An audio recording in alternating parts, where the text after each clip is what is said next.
सच कहता हूं मेरी माँ, इस दुनिया में सबके घर होते हैं, लेकिन एक स्त्री का, एक माँ का कोई घर नहीं होता।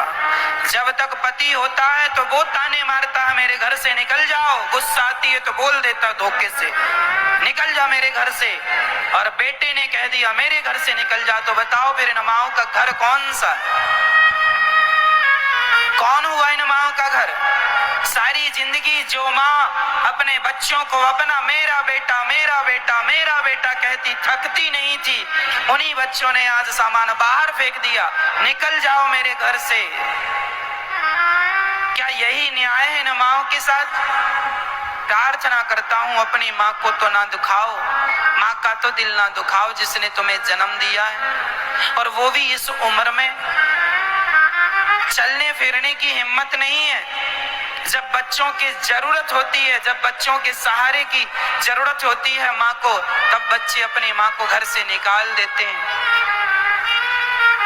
कितने बच्चों ने इसलिए निकाल दिया कि माँ पैसा दो, कहां से लाएगी माँ पैसा, कहां से देगी तुम्हें पैसा? सारी जिंदगी दिया तो सही, अरे तुम्हें जन्म दे दिया है, मनुष्य के शरीर में लाकर खड़ा कर दिया, क्या ये कोई पैसे से कम था?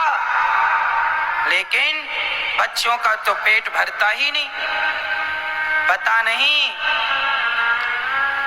इस माँ के लिए इनके बच्चों के पास जगह नहीं है। खुद की संतान खुद के बच्चों के लिए भरपूर जगह होगी। हाँ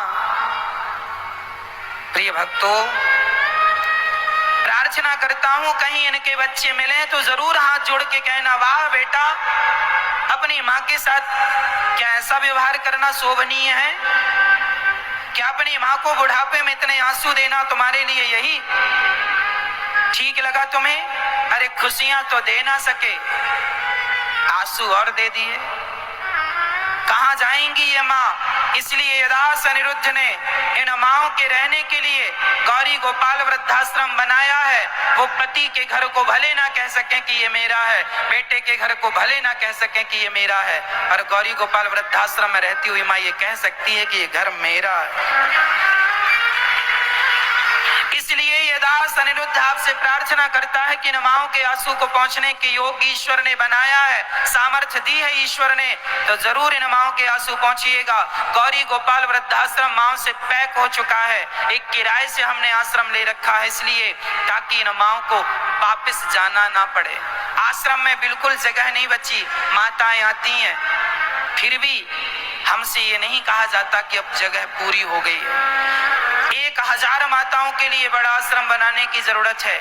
उसके लिए प्रार्थना करता हूं कि आप एक कमरा बनवा कर इन माओं के लिए समर्पित कर सकते हैं, जहां बुढ़ापे में ये माएं आनंद पूर्वक, ये बच्चों की सताई ठुकराई माँ है, यदि हंस लेंगी ना तो आपके सहयोग से इनके होंठों में हंसी आ जाएगी।